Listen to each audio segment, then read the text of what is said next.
Welcome back to Orange Cuts Podcast, where each episode is full of inspiration. I'm super excited today. I get the pleasure to interview Giselle Diaz.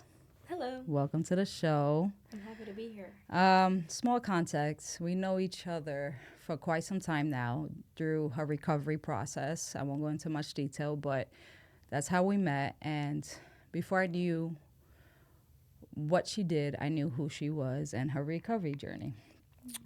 Since it's Mental Health Awareness Month, I decided to ask Giselle to be on Orange Cuts podcast because I knew her story and I knew that it would be a perfect fit for some motivation, for some healing, speak about all the things.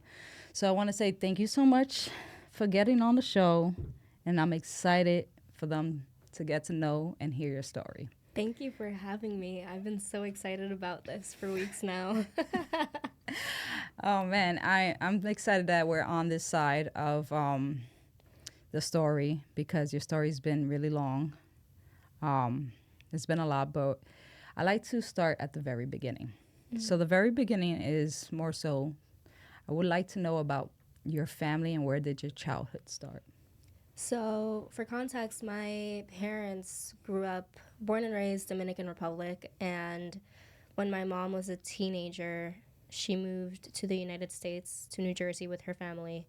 And then my dad, he moved here when he was an adult, like an early adult. I think he was 20 or 21 when he moved here. Prior to moving here, though, my parents were high school lovers, and they were in like a little relationship, and then they separated for some time, and they found their way back to each other here, and that's when they had my brother and I. And prior to that, my mom had my older brother with his dad. So it was like, so I have two brothers, and I'm the middle child, and I'm the only girl. And yeah, my parents and my family moved here to give our family a better life. Obviously, my grandparents grew up during the time where a lot was happening in Dominican Republic, and they really needed to get out of there, and they found their home here. And then when I was born in 2000, I was born in 2000. And then what happened after that? Where's your childhood at? Where did you start? I was born and raised in Queens, New York, in Astoria, to be exact. So you grew up in Astoria, right? How Yeah. did your parents handle being immigrants in New York? What type of work did they do to survive? It was definitely very difficult. My mom and my dad came to the United States not knowing a lick of English, and I am so proud of them when I look back at everything that they have told me that they've been through, because coming to a whole different country where they don't speak the language, where they had kids and still did what they did, is absolutely insane. My mom, she studied at Hunter College, and then she got her bachelor's degree while she was pregnant with me, and it's just like insane to think about. But my dad did not go to college. He just did high school in Dominican Republic, came here and worked right away. So he's been a superintendent for many years now. Well, he's been a superintendent for 13 years, and before that he was the porter guy at these like really nice buildings in Rego Park. And it's like the fancier area of Queens, not where I initially grew up. I initially grew up in the projects in Astoria until I was 11. I literally grew up half of my life in a completely altered universe compared to the other half of my life. So kind of like seeing the best of both worlds in that aspect gave me a lot of perspective. And I guess it's why people say like I live beyond my years in a way. I've seen a lot and I know a lot. So just having like two completely different perspectives as a childhood is what allowed me to like have the knowledge I have now. How do you feel watching your parents work so hard to give you and your siblings a better life? I feel encouraged all the time, every day. When I wake up in the morning and I feel like I don't have the energy in me and I say good morning to my parents, I'm like, just remembering what they did for us motivates me to get up and continue to do what I want to do. I feel like also they came here with wanting us to get an education and feeling like there was only one way to live life, and it was go to school, graduate college, and just like get a job in corporate America or something. And my mom wanted me to work in the hospital so bad, just like her. She worked at Columbia Presbyterian Hospital for many years as a senior researcher for breast cancer patients, and she wanted me to be a nurse or like a doctor. I'm glad I'm not in the medicine field, and you should be happy I'm not too. And then my dad, he just cared that we stayed in school. And then when I dropped out of college, it was very difficult. But my journey in chasing my dreams, the main reason behind it is to show my parents that there's another way to live life. Yeah. Without letting go of your dreams. Because I have seen firsthand my dad, like, if they pursued their dreams, my dad would be a full-on musician of sorts. He loves music. I grew up in a musical family. And then my mom, she would have loved to be a singer or a dancer. Also, growing up, my parents have endless photo albums of like pictures of the entire family and so many baby photos of me and my siblings. And on top of that, my dad has a camcorder, and like my first bath is recorded on there. They would have been vloggers for sure.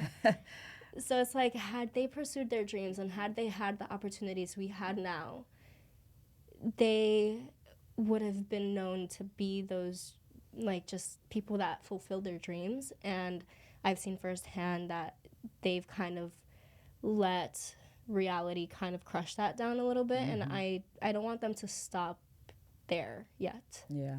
So, did your parents ever talk to you and your siblings about the struggle, dreams, and what it meant to succeed in America?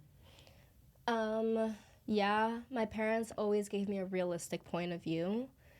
They always said, listen, this is life. But they also made sure to give us everything that they could.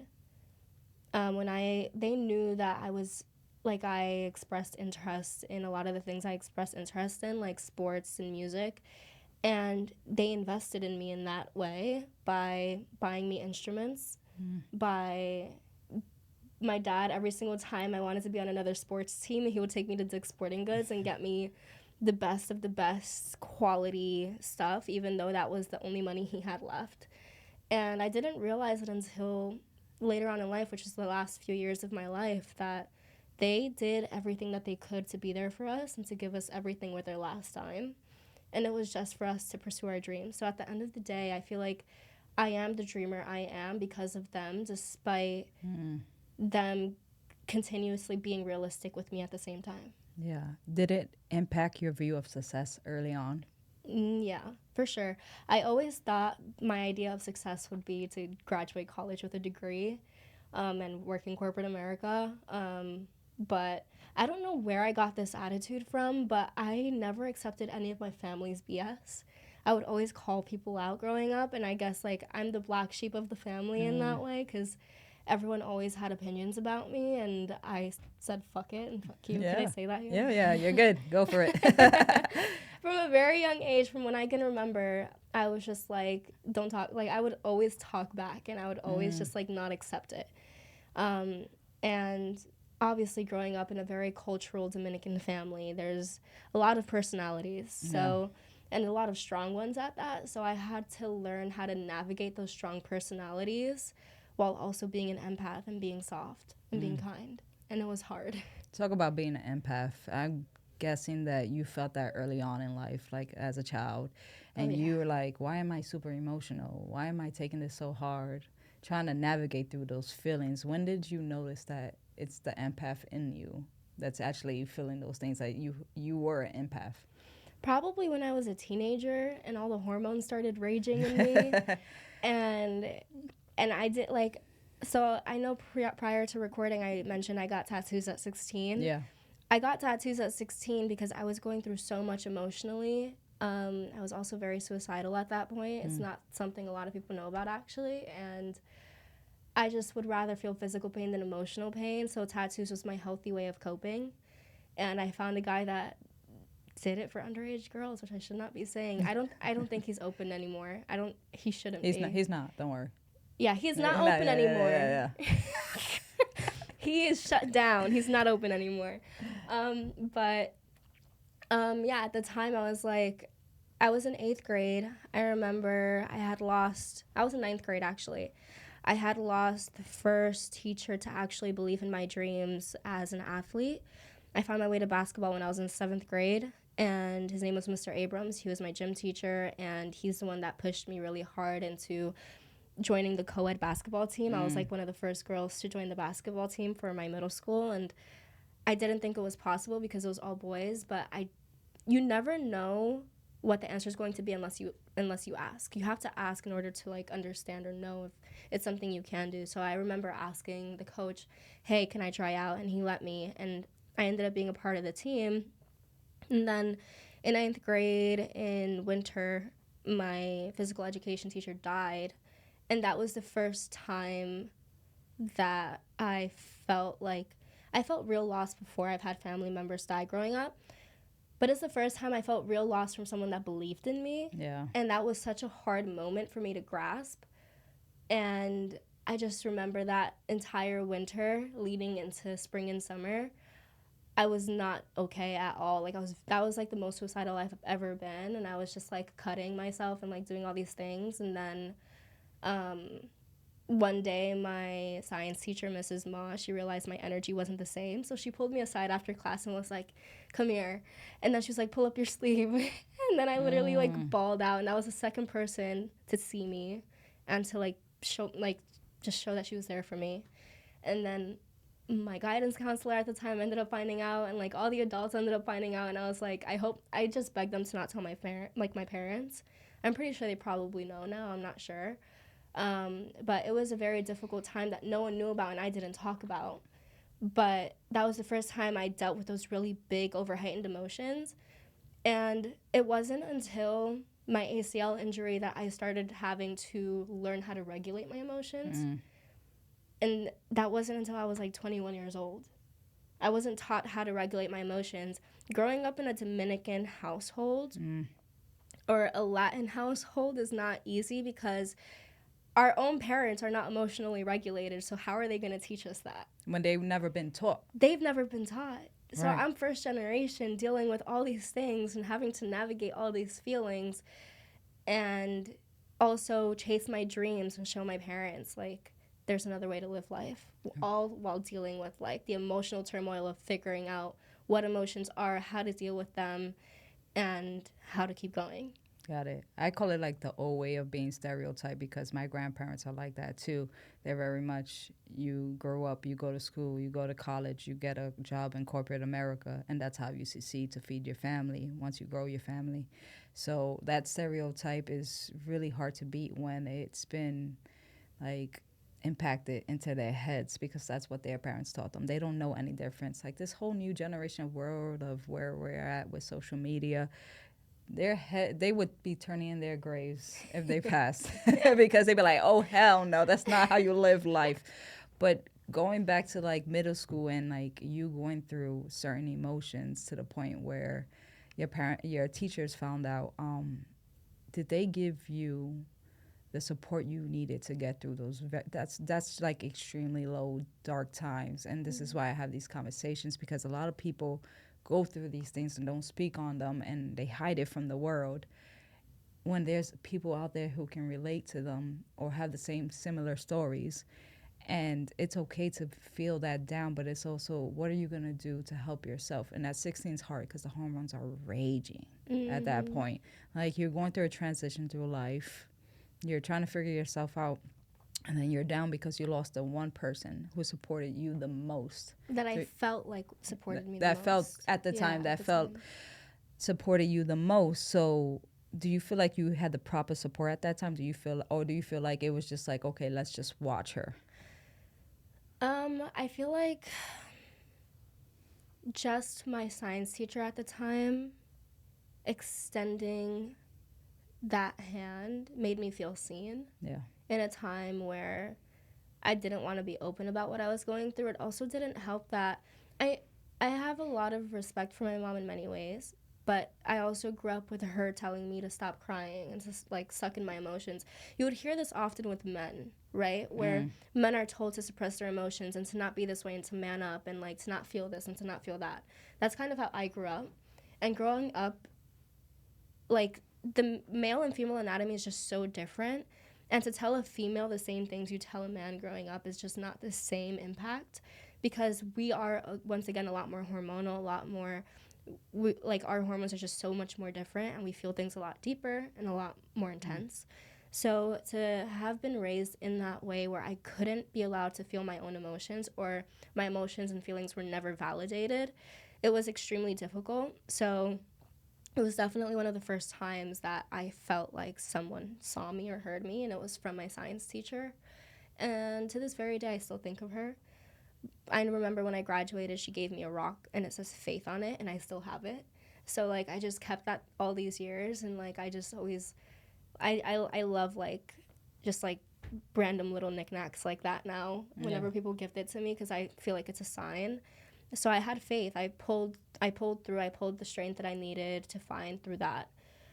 So just like having that definitely helped. I wish I did have it from my own parents, but it's, I keep reminding myself, and it's like a saying that's going around now, like it's our parents' first time living life too. And I tried to remind myself of that throughout the years. You stated that you were bullied in middle school, In elementary, elementary, and high school. Bully. Okay, so through school, throughout. That's terrible. I'm glad you can laugh about it now. Do you think that this started, your path of healing and, trying to understand the world as cruel as it can be? hmm Um, I definitely feel like I don't remember a lot of my childhood, and I feel like the reason I don't remember a lot of it is because I've suppressed a lot of it Yeah, from makes how sense. heavy it was. yeah. Um, yeah, it's, I've been through a lot. Wow. Yeah. I mean, we're sitting here and we're like taking it back step by step. This is why, Yeah. because your story starts from somewhere. Your emotions start from somewhere. And now that you're saying that you can't remember much of it, it's because you did suppress it, because it was times that you didn't really want to remember. And I'm sure that this is just why you are who you are today, because you're able to overcome these things, even though it was tough. When you moved to Regal Park at 11 years old, did you feel like you were stepping into a different world? What changed for you emotionally? Oh, I was so ready to move out of that neighborhood. Oh my gosh, I was so happy. I was like, this is my chance to reinvent myself. I was almost kicked out. I was almost expelled from elementary school because of a girl that started a fight with me. And she like pushed me. She like physically bullied me and emotionally bullied me throughout the whole school year. And then once she physically bullied me, and I fought back because my mom, I kept going back to my mom saying, Mom, this is happening. She's like, fight back. So I fought back, and I was the one that's going to get expelled. And my mom fought for me, and they kept me in school to finish 5th grade. And then 5th grade happened, and then my teacher wanted to hold me back because English was still my second language, and I wasn't progressing, quote unquote. But a huge reason why I wasn't progressing was because of all of the emotional stuff I was going through by getting emotionally and physically bullied by other girls. And it was really difficult for me because growing up as the only girl in my family, it wasn't until these last few years that people have started having like girls in my family. I grew up the only girl until probably I was a high school, like a senior, like probably junior in high school or sophomore in high school. Before that, I was the only girl, and I had to deal with like just like so much. Oh my goodness. Yeah, you were in a male dominant Yeah. family, so it's a lot to you having all this male energy, masculine energy around you. Like, grow up, be strong, don't be a punk, Yeah. things like that. And then you're in a Latin family, which is even worse. In a culture,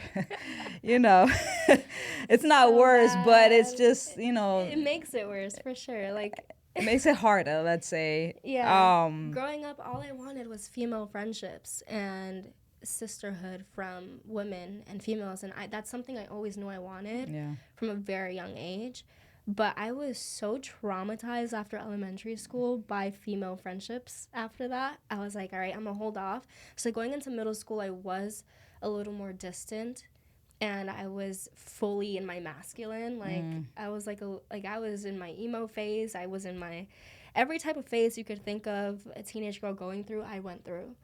And that was my entire middle school. I was reinventing myself into this new person I wanted to be, new neighborhood, new friends, no one from my past. And I was able to do that by playing sports.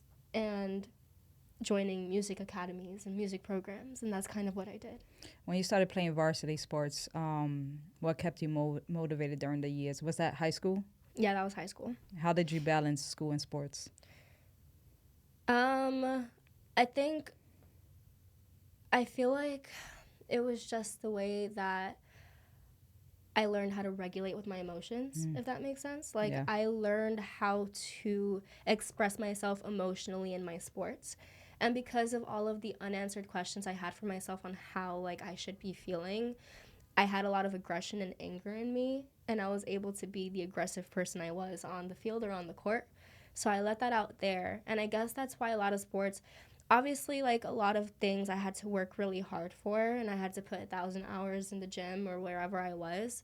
But eventually it came very naturally to me to be good at something. So when I picked up a new sport or a new whatever, it was quick for me to pick up.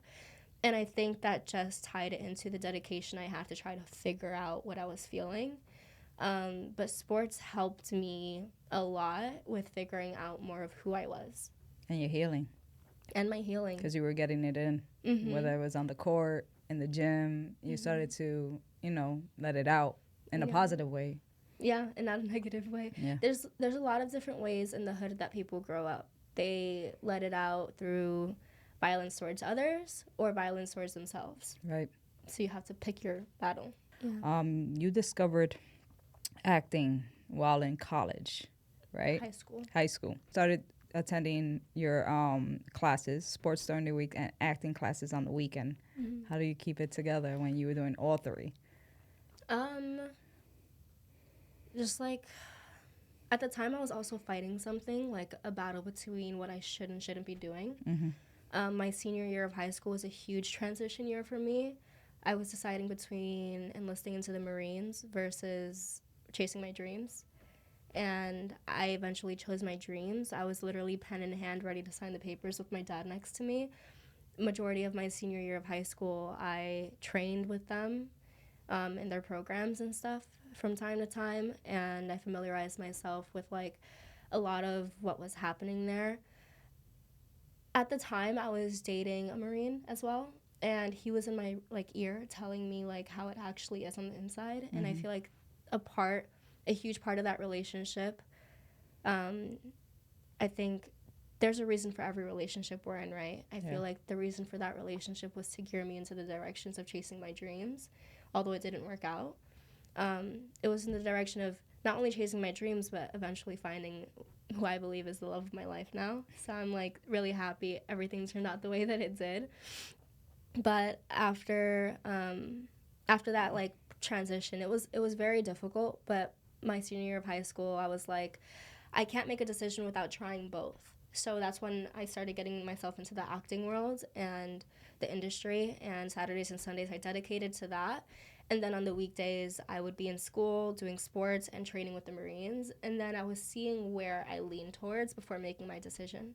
And that's when I decided, like, towards the end of my senior year, going into college, like, I was like, all right, this is what I'm going to do. Going into college, I continued pursuing acting and being in the industry. And I was about a year and a half into playing I was a part of the swimming, basketball, and track team at my college.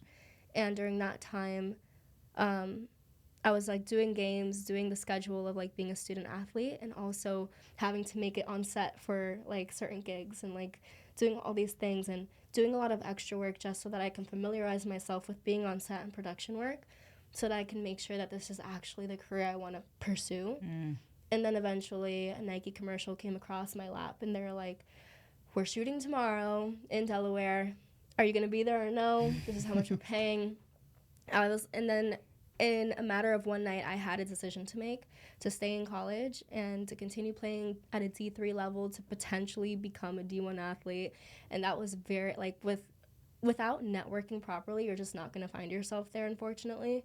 And without, like, actually, like, knowing the right people and being a part of, like, teams that I know that I couldn't have been in, financially speaking. Yeah. So I made the educated decision of dropping out of college and pursuing the Nike commercial, and from that point forward is when I just went all in.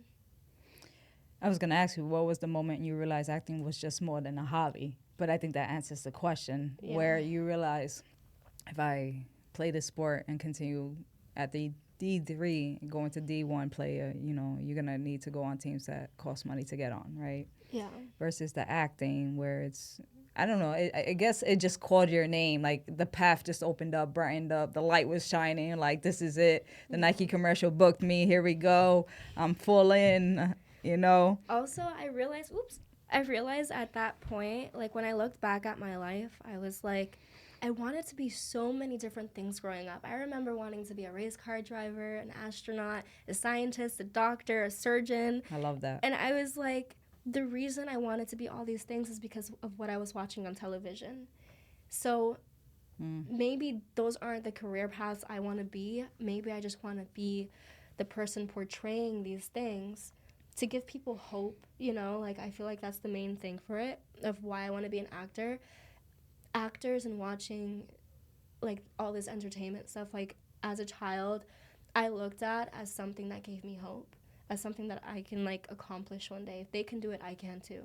So if I can do that with so many different, like, roles that I know that I can channel, that'll be so sick. Yeah, absolutely. And then you can play the roles that you want to play. Instead of doing it in real life, you're like, hey, I'm on it for a day, though. I did it. But, like, my thing is I have so much respect for everyone's career paths. Absolutely.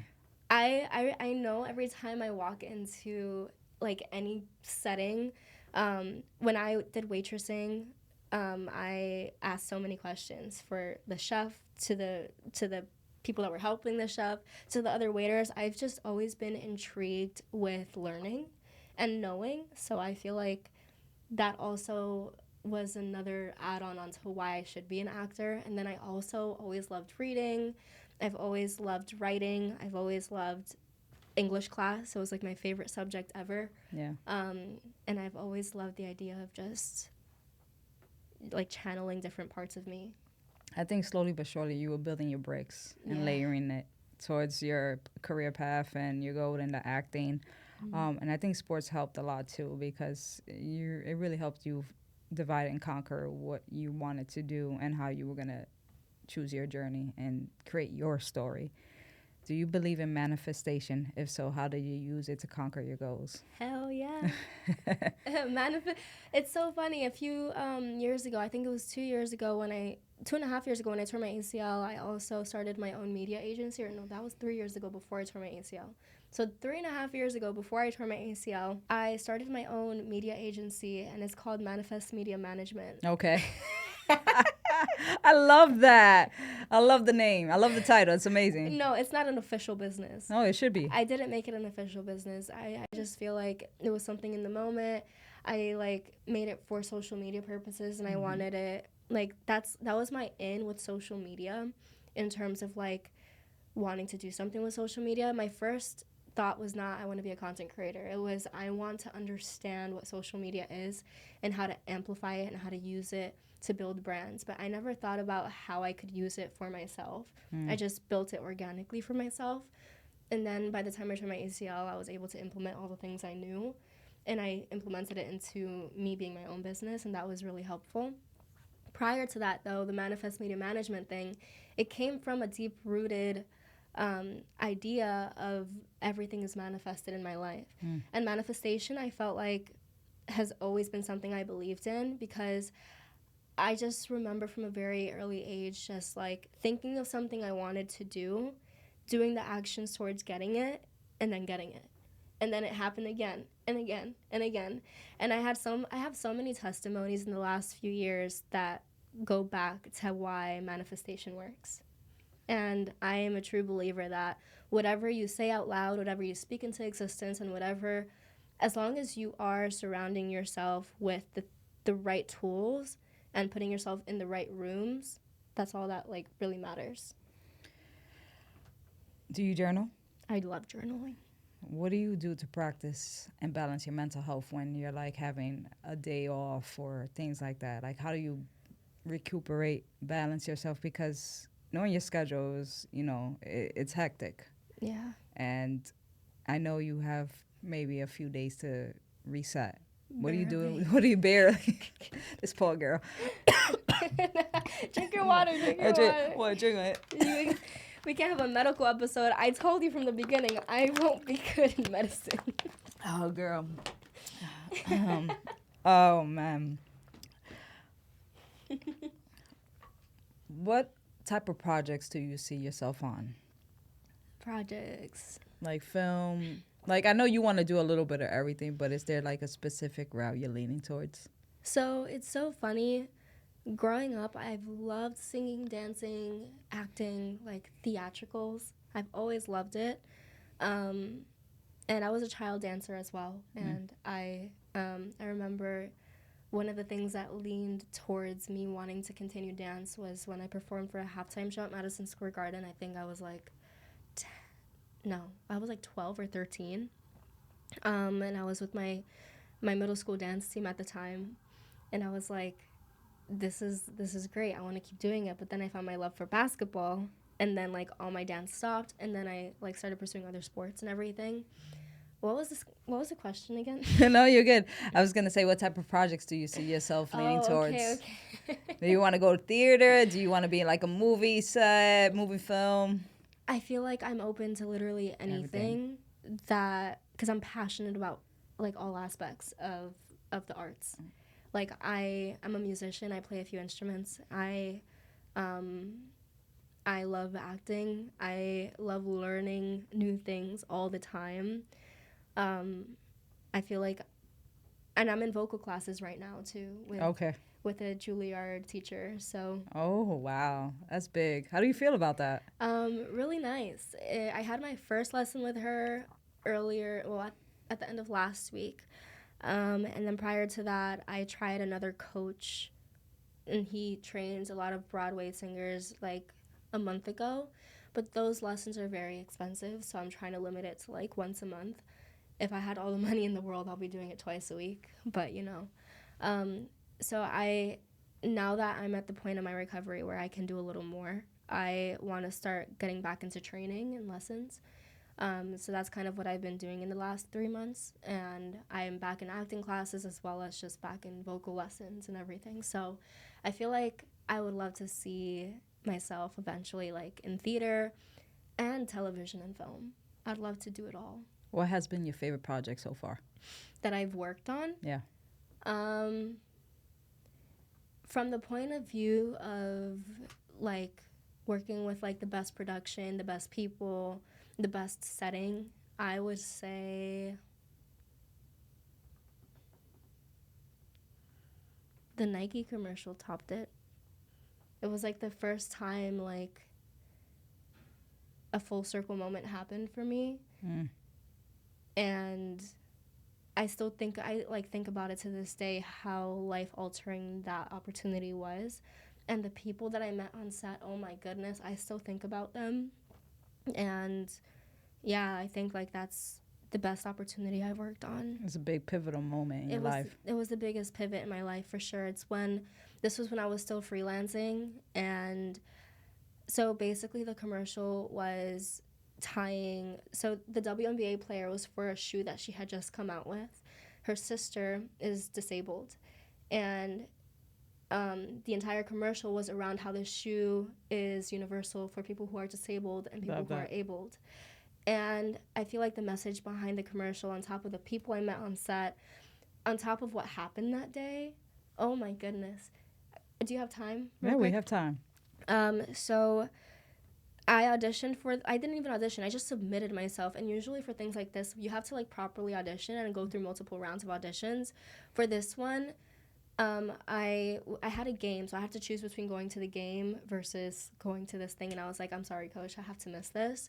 And then they were like, we need you to come out here. But they texted me this at 4 p.m. the night before, or 6 p.m. And they were like, we need you on set tomorrow at 6 a.m. in Delaware. And I didn't have any money, anything, and I had to beg. Like, I didn't beg my dad, but I asked him, hey, I have this opportunity, it's really big, it's with Nike. They were only paying me $300, like flat SAG scale, and I was like, I'll take anything. So my dad paid like $150 for a bus round trip ticket, and I told him I'll pay him back eventually. And I ended up getting to Delaware at like 2, 3 in the morning.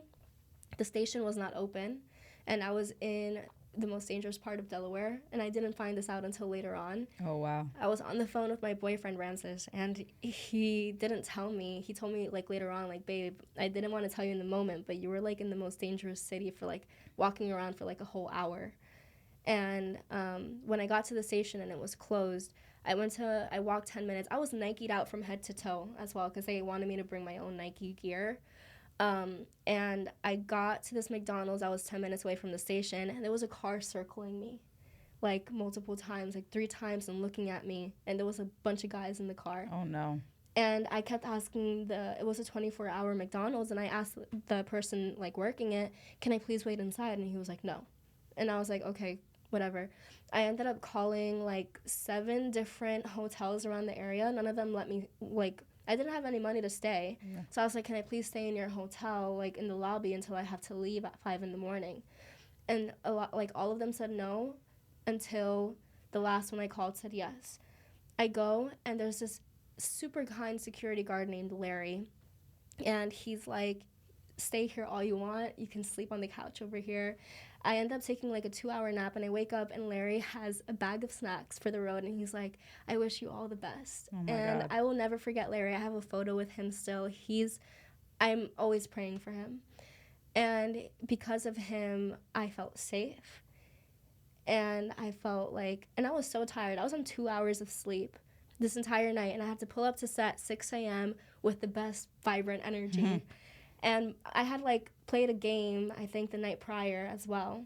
And I was just so tired, and I found all the energy in me. And I feel like what brought out the good energy that I needed was the people I was around. I pull up to set, and there's a table filled with, like, people who are disabled. There's a guy missing a leg. There's a guy missing an arm. And then everyone else is, like, sat everywhere else. And I was like, why is it so divided? So I went to sit at the table with the disabled people, and I, like, made friends with all of them. And I met this one guy named Jovan. And the entire day that we were shooting this commercial, mind you, I want to remind you that I was just there to get paid $300 to be a background. And I was like, no, I need this on my resume. This is dope. This day, I left having met Jovan, who introduced me to his aunt, who became my acting manager. Wow. And she also is the mom of Paige. She's on Power. Mm-hmm. And she's been on, like, insane shows. She's a celebrity. She's insane. Her mom became my manager after that moment because I met her nephew. Because of kindness. Because of kindness. And I was like, whoa. Like, every time I tell this story, I get chills. And then that same day, a week later, I get home, and the production calls me, and they're like, we want to bump your pay from $300 to $20K. Because I came to set that day with the best energy, and the producer was like, we're going to put you more in front of the camera. And then they made me sign an extra waiver saying, like, I became a principal.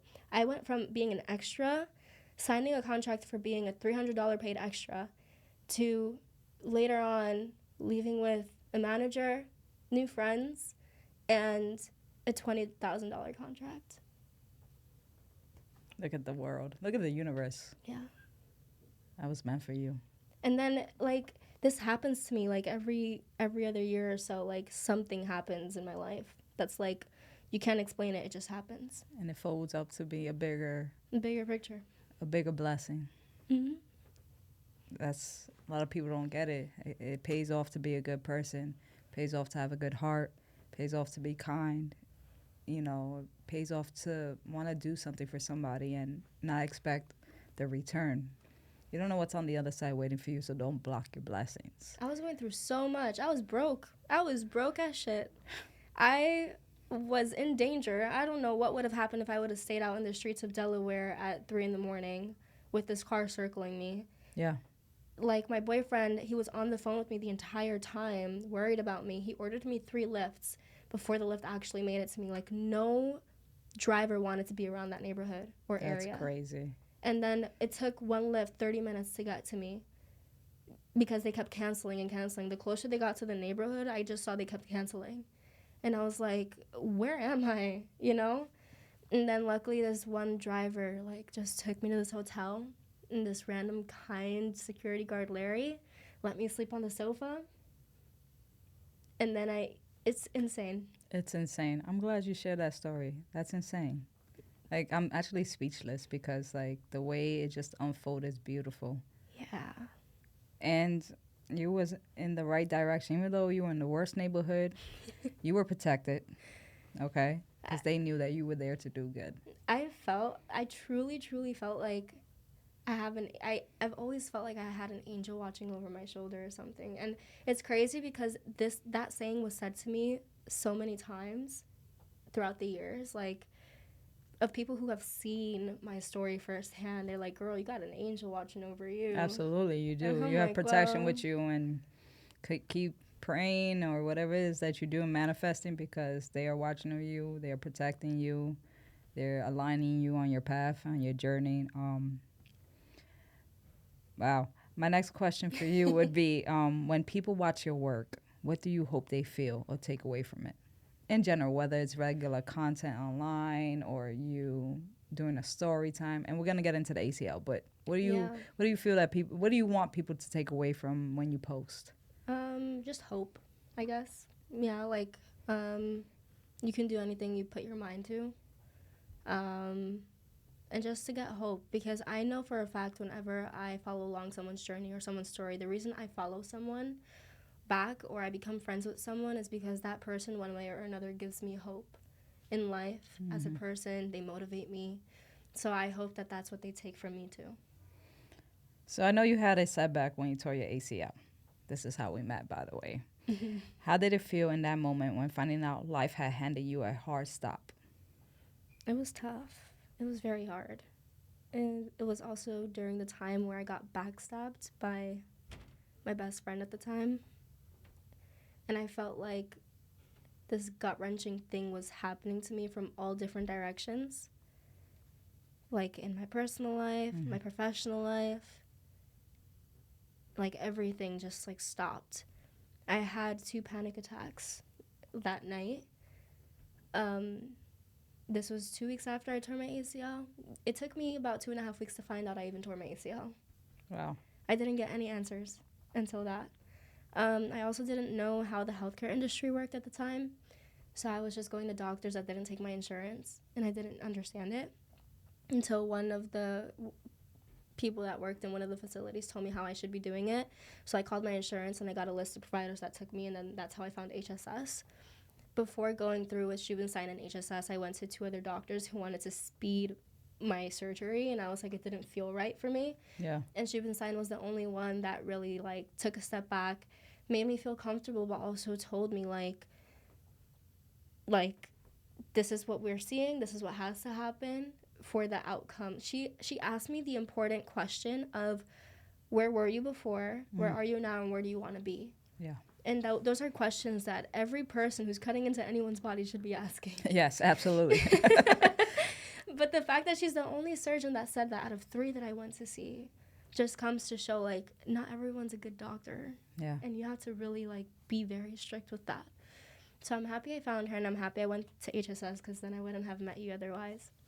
But, like, during that time, I just went 2.5 weeks without knowing what was happening. And during that time, my ex-best friend was also, like, not texting me, not doing anything. Like, I felt like all the friendships and relationships that I had revolving around my life, like, I just, like, I felt like I was drowning almost, you know? Everything was falling apart. Everything was falling apart. And I was like, what's happening? And then I started realizing throughout the months that this injury happened for me and not to me, because now it has weaved people that shouldn't be in my life out of my life. It has added people that should be in my life. To this very day, I consider my closest and best friends.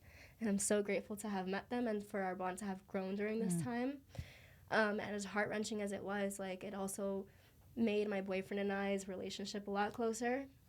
It also, like, in doing this pivot, since I lost my physical abilities, the way that I used to have them, I was able to discover more of who I am outside of being an athlete. And that's been a journey of its own, but it's also allowed for me to get closer to my mom because we didn't really have a close relationship growing up.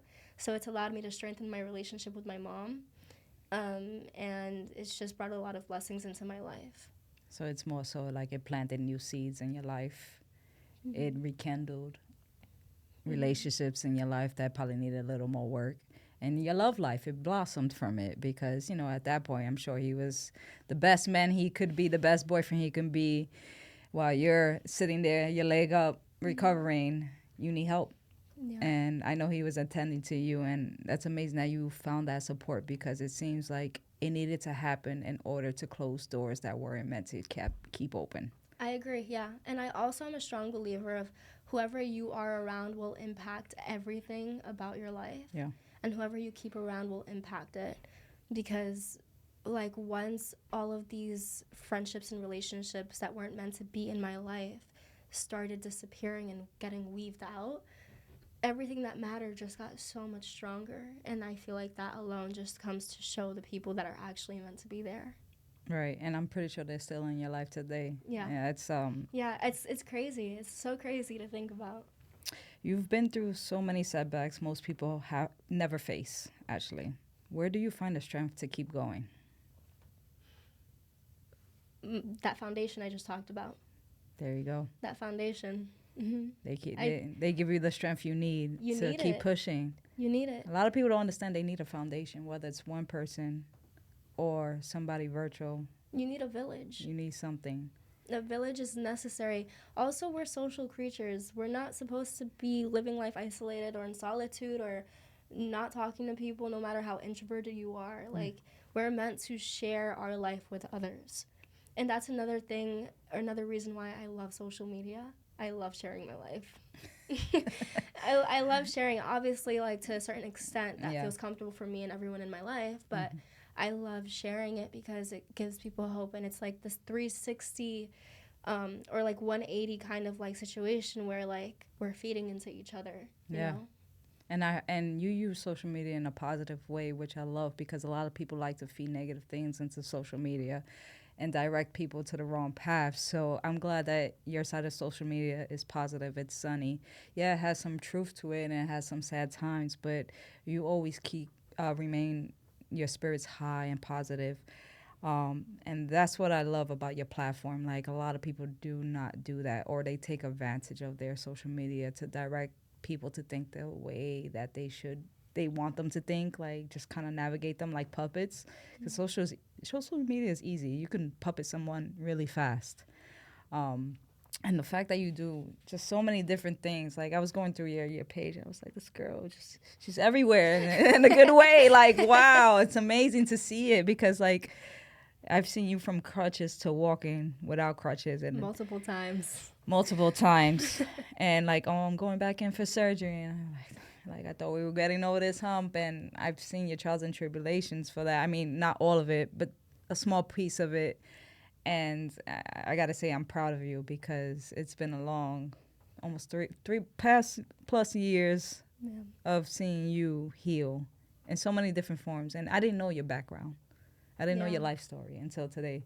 So thank you for letting me have the contents because it just sums up so beautifully of who you are as a person. It explains who you are and the bright energies that you bring and the smiles, even though you might have the worst day.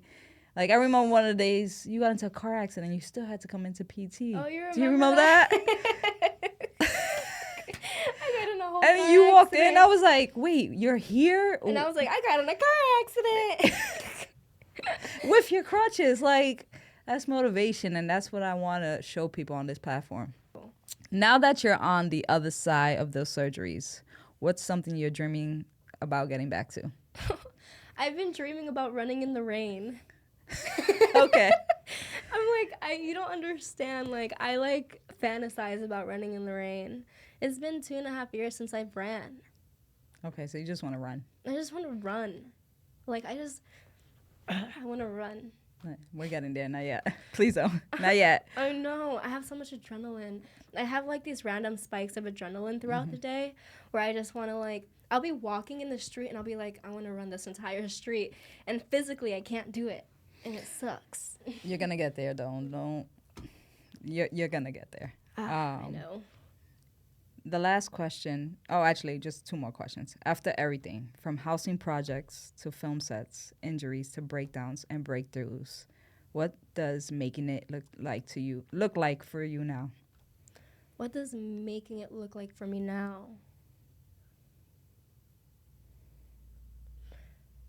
I've said this a few times. I really want to retire my dad in the next 5 years. Mm. I feel like making it would look like my parents not working at all, traveling with Ramses, getting married, having kids, and having a strong family.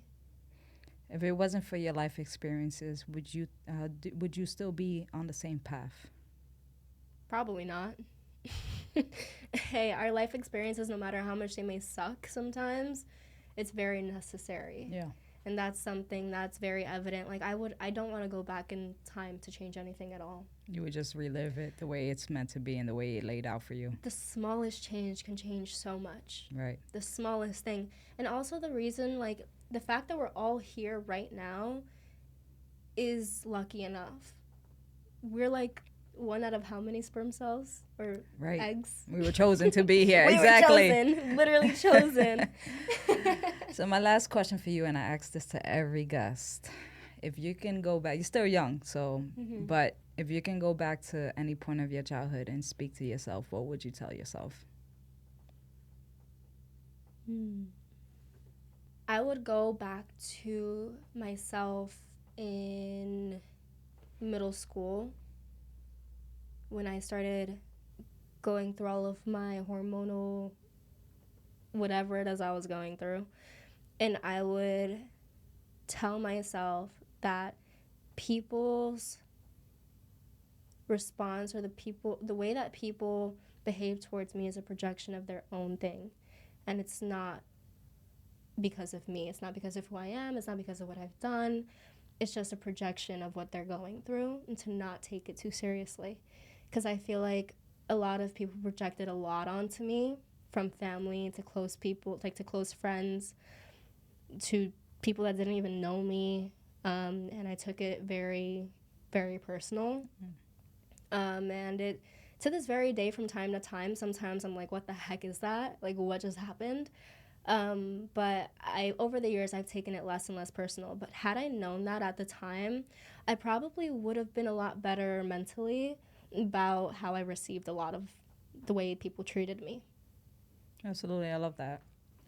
So just let them know where they can find you, your social medias. Instagram is Giselle Diaz official. And if you're watching this later on, when I'm even more official, just probably Giselle Diaz, if I get that username. And TikTok, also the same. And I think those are my only two platforms right now that I would probably promote. Yeah. And you guys know where to find us. Orange Cups Podcast on Instagram, Orange Cups Podcast on YouTube, soon on Spotify. Yes. And hopefully bigger later on in life. But thank you again so much. You don't know how much this means to me. Thank you for sharing your story. I'm going to keep saying it. Appreciate you. And I look forward to this interview. Yeah, no, this means so much to me. And please, like, follow along Carissa's journey. Like, she's absolutely insane. Like, she works in the healthcare profession, and on top of that, she's still trying to make this podcast happen. So support her in any way that you can. She deserves it more than anyone. Thank you. Thank you.